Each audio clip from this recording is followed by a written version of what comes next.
Do you find that you're writing yourself out of your own work just to get published? Can you handle harsh reviews and still hold on to your purpose?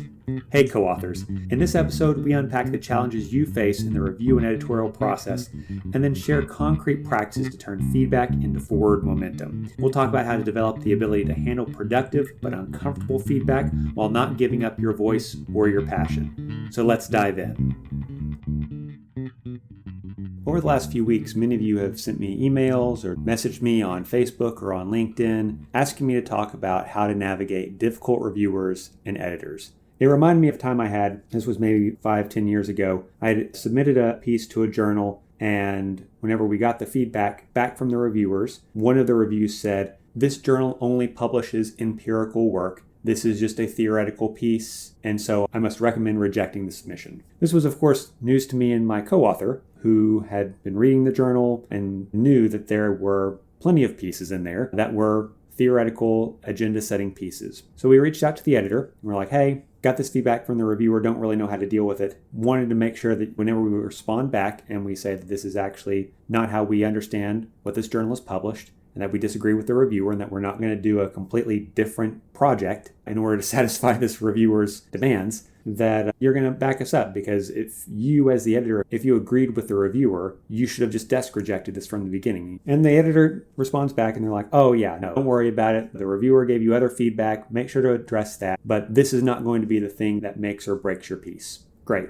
So we go through the revision process, and then a few months later we get the decision back and it's a reject. And we look at the reviewer's comments, and the reviewer says, I said that this needed to be an empirical project. It's still not an empirical project, so I'm going to recommend rejection. And the editor didn't have any feedback. They just sent us a decision letter of a reject, and then that was it. So you have this reviewer who is absolutely incorrect about the journal and its history. You have this editor who said that they wouldn't make a decision based on this criteria, but then did. And then you have us who are left here after nearly a year of revisions on this project who now have nothing to show for it. So I emailed the editor, and I will say to that editor's credit, they looked at the comments from the reviewer who was not totally off base, trying not to be disparaging here, and came back and was like, hey, I'm going to reverse my decision. I'm going to accept this for publication. So we actually ended up having a happy ending to this, but that is not always the case. Oftentimes you get bad feedback from reviewers,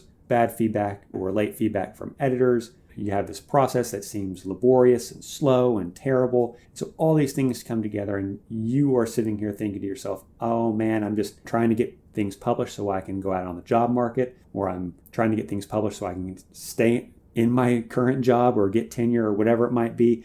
And all of these problems just make the process worse. So what I'd like to do today is focus on the problems that you all sent me about the review and editorial process. And then after that, we'll talk about some solutions. So let's dive in. Are you interested in mastering scholarly writing, developing productivity, and increasing impact, all while staying healthy? Then welcome to the Publishing Academic Research Podcast. Hi, my name is Dr. Kyle Reddick, and I'm a full professor at the University of Northern Iowa. I've written dozens of articles, books, chapters, and essays, as well as edited some of the top journals in my discipline. I meet so many scholars who have creative, innovative, and daring ideas, but can never seem to get those projects from proposals to print. I want you to get your work in the hands of people who will read it and appreciate it. So let's get into this week's big idea.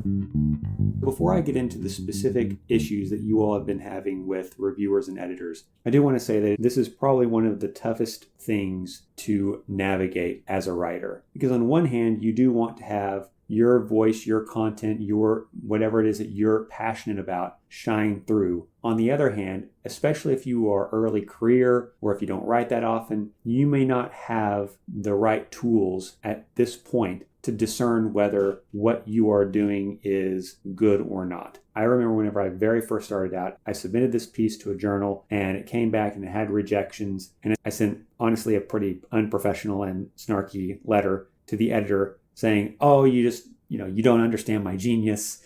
You don't understand what I'm trying to do here. I'm going to go somewhere else. So I took that piece and I submitted it to another journal and it got rejected. And I submitted it to another journal and it got rejected.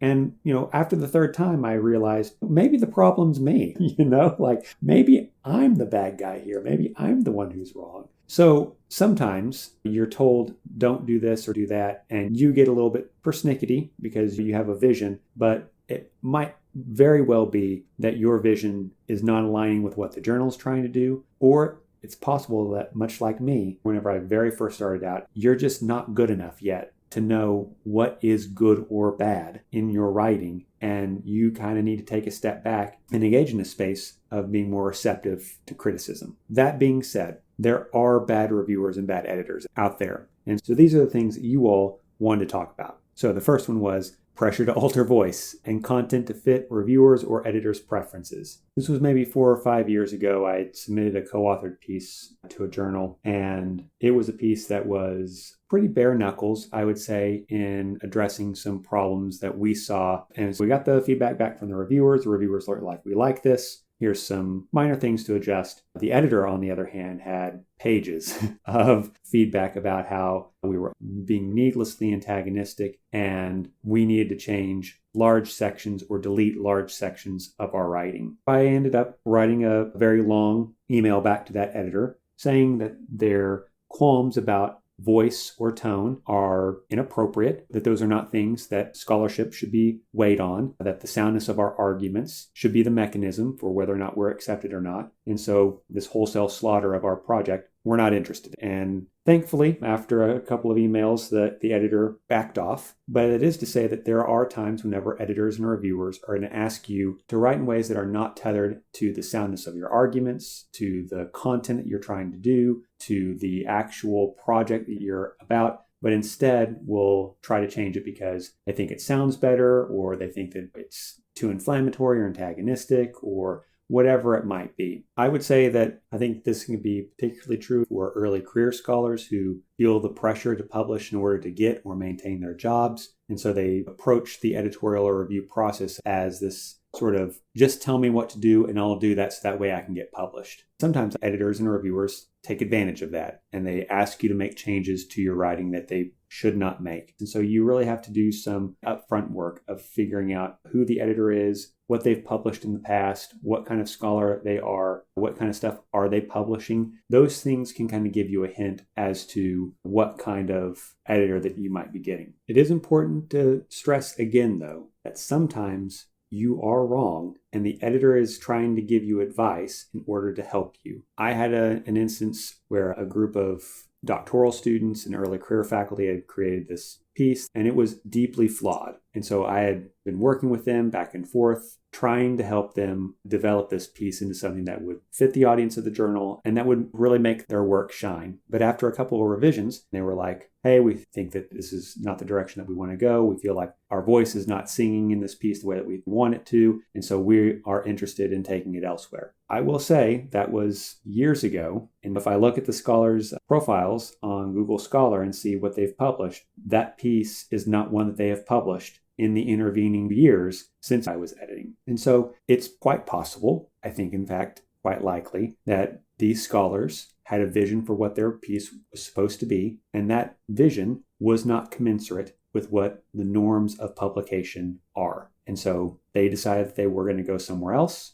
but there was not somewhere else because their piece needed those revisions and needed extra work in order for it to be publishable. You do need to be in a place where you are willing to make compromises to your vision in order for you to publish things and to meet the metrics of whatever your career goals are. Take a step back from your ego and think to yourself, what is it that I'm really trying to get at here? And is the vision that I have for my piece one that seems to be fitting with the vision of the journal or not? The second issue that you all have had with reviewers and editors was just the amount of time that you spend on developing, writing, and sending in a project only to have it rejected. I absolutely sympathize. There's nothing worse than having a project that you have to let go. But I've had a couple of projects where you submit something, it gets rejected in a few places, and then you just have to look at the choices that have led you up to this moment and realize you have not made the right ones, and that this project is not going to pan out, and that you are going to be far happier and more productive laying it to rest and going with something else. For example, I had a project that I was working on that I was really interested in this idea of long-term learning. What sort of learning remains after years of being out of college? And so I read all of this literature on learning and learning theories, read all this stuff, write all this stuff. I'm like, okay, I'm ready to start gathering data now. I've got my research questions, got my interview questions, got everything together. I feel prepared to get at this topic. And I get into it. I do about 24 interviews, so about 30 hours worth of interviews, probably another 30 to 40 hours of transcribing those interviews. I'm looking through all this stuff. And by the end of it, I just have to realize that people just do not think about their learning in this long-term process that I'm interested in. A lot of people, they kind of have a general sense of things that they've learned, but it's been sort of incorporated into a general schema to the point where they can't really even talk about those things in ways that lend themselves to being analyzed. And so after probably about 10 months worth of work, I just had to look at it and just walk away from the project. And on one hand, that felt really bad. It was one of the few times that I had given up on a project when I felt like a failure because of that. On the other hand, though, it was kind of freeing. Like, I had learned some cool stuff.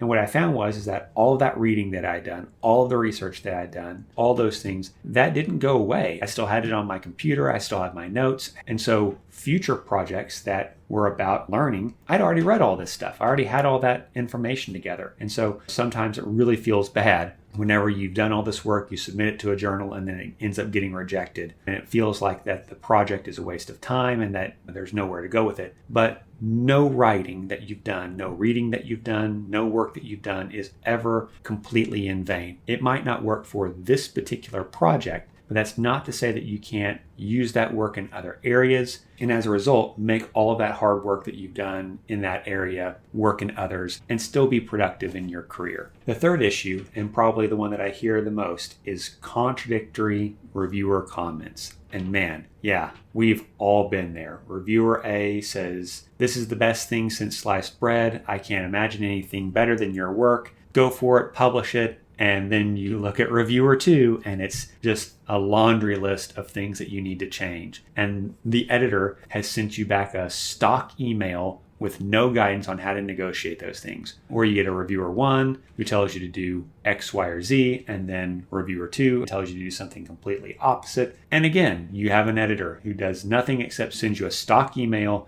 and no guidance. First off, I will just say there are a few things that upset me more as an editor and as an author than an editor that does not give feedback whenever there are contradictory or competing reviews. It upsets me whenever I have an editor who does nothing except takes the reviews and sends those to me as the author. Like, any idiot can do that. Like, we don't need to have actual editors of journals if all you're going to do is be an email monkey and just send an email to reviewers saying, "Hey, can you review this?" And then whenever reviews give you their reviews back, sending that to the authors and going, "Yep, this is what those people said." Like, you are not an editor at that point. I'm sorry. Anyway, I'll get off my soapbox. But as many of you have pointed out, this is actually quite common that you'll get contradictory directions from reviewers or from the editor. One way to address this type of issue is whenever you're writing your cover letter or doing your revisions, make it very clear which reviewer that you're following and why. So that way you can leverage reviewer 1 and hopefully convince the editor that you and the reviewer that sides with you are in agreement, and so it's 2 versus 1. The other thing I would say is that if what you're addressing here is not a substantial content revision, what you can do is make the content revision that the reviewer that you side with wants. And then for the second reviewer, don't make a content revision, but throw in some citations of whatever it is that they wanted to see. And then point out in your cover letter, "Hey, I saw that you wanted me to do this stuff. I just didn't have the time to do this full treatment of what it is that you wanted me to do, but I did want to acknowledge that you had some really good ideas. And so I put in these citations to really point a reader in that direction." And yeah, I mean, at this point, you're just trying to assuage this person. But it's much better, I think, for you to be like, "Hey, you asked me to do something and I tried my best to do it because I thought that it was such a good idea," even if you don't think that, than it is for you to be like, "No, you're wrong." Because at the end of the day, right, that reviewer does probably have more influence on the editor's decision than you will. And so it's important for you to navigate that process. I think that telling the person that it has been addressed and then pointing them to some citations that is probably what they want to see anyway, especially if it's citations that are connected to their own work, which is a problem in and of itself. But in those instances, that might be a way for you to navigate this problem. Okay, so we've talked about some of the problems that you all have said that you've had. And we've also even talked about a couple things that you can do already. But I do have 3 things that you should always be ready to do to navigate the review process whenever you're pursuing academic publication. So the first thing I would say is, much like in the story that I opened up with, I think it's always important to have a clear line of communication with the editor. I think a lot of times, especially early career folks or students, they think of editors as having this very strong gatekeeping function. They're very aloof, they're not very helpful, they're very busy, all those sorts of things. Certainly that's true for some editors. Not every editor that I've interacted with has been a positive experience. Some of them are not my favorite people. As an editor myself, I would say I'm probably not everyone's cup of tea either. That being said, one thing that I've strived to do as an editor, and that I think that other good editors do, is that I think that we all see ourselves as here to make sure that author's work that goes to the journal is stuff that you all are proud to publish, that we are proud to put in the limited amount of space and issues that we get as curators of that journal and its history, and that really will make an impact on our discipline and on the publics that we serve. So if that's the case, then there are times whenever it's important for you as an author to have clear communication with the editor and to make sure that you are taking the steps necessary to ensure that your work shines. Now, that being said, do not bug editors. No editor, myself included, likes to get a million emails from authors. Many journal editors are not paid. If they are, they're not paid nearly what they're worth. We have all sorts of other duties. We have our own research, our own teaching, our own service, all those other things that are going on. So no, don't ask a whole bunch of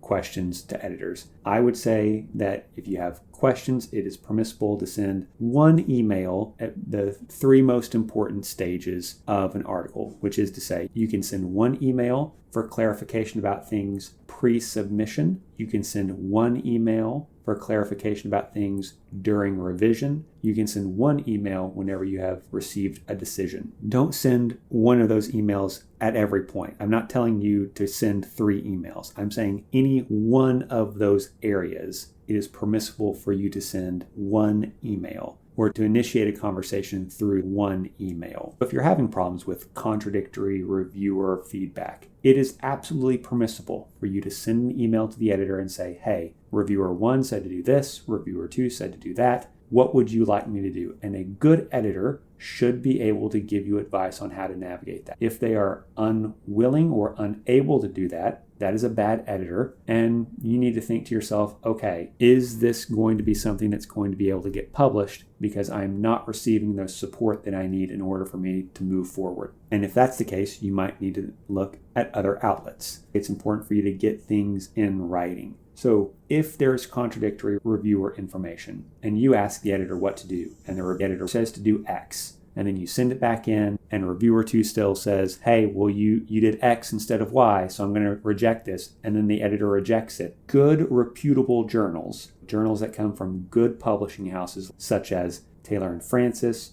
Elsevier, Springer, Sage Publications, other types of outlets like that, they are going to have a process for you to appeal decisions by the editor. And you having those things in writing is incredibly important for you to prosecute your claim. Now, it's unlikely that a publishing house is just going to step in and publish your work. But there is a chance that that might happen. And more importantly, all of us who are in this publishing realm, everyone recognizes on some level that the publication realm works primarily through the goodwill of all of its actors. And so if someone's subverting that by giving bad advice or by sabotaging the process, that's something that needs to be addressed and rectified. The second thing that I will say is that it's important to realize that depending on the discipline that you're in, anywhere from 25 to 80% of published studies get rejected by the initial journal before it finds its home. That's really mind-boggling whenever you think about that. So much scholarship doesn't find a home in the first journal that it's submitted to. In fact, some studies have shown that about 1% of submissions have been rejected by 4 or more journals before publication. I think that one problem that early career writers get into is that up until this point, you've probably received an almost endless parade of A's and high marks on your papers.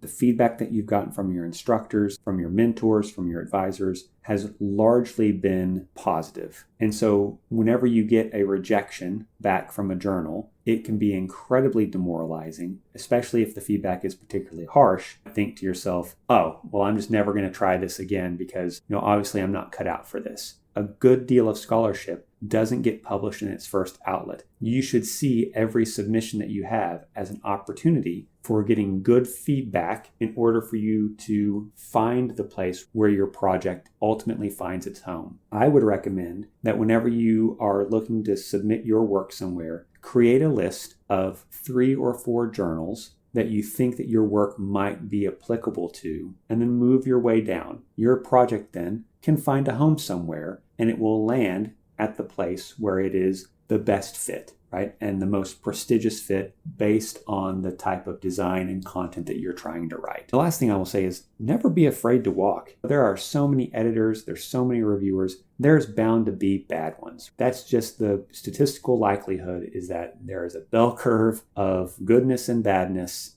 among reviewers and among editors. And so, there's a non-zero chance that you're going to get a bad one at some point in time in your career. That being the case, I know that it sometimes feels like I have to get this done as quickly as possible so that way I can move on to the next project in my pipeline. But sometimes I think that can be a little bit foolish, and it can end up taking more time to get something accepted or more time to get something inevitably rejected than it is for you to just look at where you are, recognize that with this particular set of reviewers and this particular editor, that the candle is just not worth the game and that I need to move on and go submit this somewhere else. Again, I think that it's important that you have backup plans for outlets for your work, whether that's journal articles or grant applications or book proposals. Whatever it is, you should have multiple places that you're thinking of. And that way, your work always finds a way of getting out to people who are going to read it, enjoy it, cite it. You, in turn, are going to feel better and have an effect on your discipline and on the people around you and on the publics that we serve. The last thing I'll say as we're wrapping up this time is that there are absolutely bad editors and bad reviewers out there. And sometimes it is absolutely within your right to let them know that they have made an error, for you to push back on feedback that they've given you, and sometimes to even walk and go somewhere else if you think that your project and your voice is not being respected in the way that it should be. On the other hand, I think that it's important to recognize that especially as an early career person, you might not have developed a good sense yet of what is appropriate or inappropriate in terms of feedback that you're getting. I think that your initial read of any feedback that you get should always be in the spirit of, what can I learn from this? And is there something here that I can work with in terms of moving my project forward? I would recommend 2 different ways for you to make sure that you are taking the time to adequately digest feedback before you start making decisions. The first thing you should do is have a trusted colleague read your work before you talk to them about the feedback or before you show them the feedback. Have them read your project and have them come up independently with their own feedback on your project. Then have them read the feedback that you received from the reviewers. See if those things correlate to one another. If there's a high amount of agreement, then you know that there's probably something going on there that you really do need to fix. If, on the other hand, your colleague does not see a lot of the same problems, that might be an indicator that the reviewer or editor is giving you feedback that's not helpful for your project moving forward. An important ingredient to this, though, is that you show this to a colleague who can adequately address the work that you're trying to do, and that you don't poison the well by venting to your friend about how stupid the reviewer is or how terrible the editor was or any other thing. You don't want to bias them before you give them a chance to read your work. You need them to be as objective as possible. And so giving them your work and then giving them the feedback that the reviewer gave you, that might be a way for you to get some objective advice, and then for you to realize, okay, I'm the one who is reacting to the reviewer or the editor feedback from a place of ego or defensiveness or whatever it might be, and that's not productive for me going forward. Or these other people are wrong and perhaps I need to find a different outlet, or I need to find a way of contacting the editor and working through this problem. The second thing I would say is if you're getting feedback that is not in line with the things that you are trying to do in your project, but you don't feel secure enough to argue back to an editor, that the reviewers are wrong or that the editor might be wrong. Instead, I would try to do some artful subversion here. And what I mean by that is couch your criticism of that feedback as a question. And so if a reviewer asks you to do X and you don't want to do X, instead of writing back in the cover letter, I didn't do X, X is stupid, why would you ever ask me to do that? Instead, say, I've been trying to do X, here's the way that I attended to it, whether you really tried or not.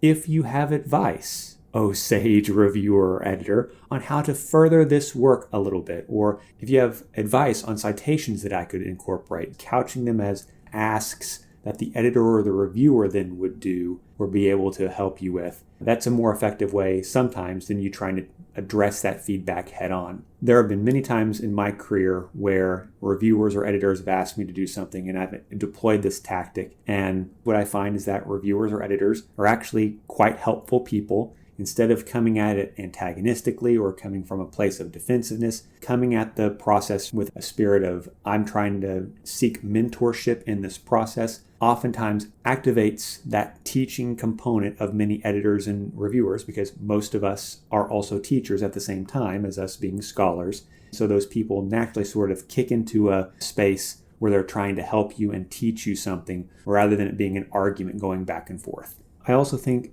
addressing the feedback as a mechanism for you to learn rather than as something that you need to argue against or fight about makes it less likely that you do or say something to the editor that is going to end up getting you in trouble for the rest of your career. I can't tell you how many times as an editor I have worked with folks that I've ended up having to give a rejection to, and they have composed a novel as to why I am wrong, the reviewers are wrong, this whole process is terrible, and I am just the stupidest person in the world to have ever lived, because obviously their work is so great and I'm just a fool for not recognizing that. Folks, that is ego and pride talking, no matter how infuriating the feedback that you've received is. You should not be sending back angry, bridge-burning emails to an editor. That is not going to serve you in the long term. There's very few times when you writing an angry email like that is going to be beneficial for your long-term mental health or your long-term success in your field or your discipline. Instead,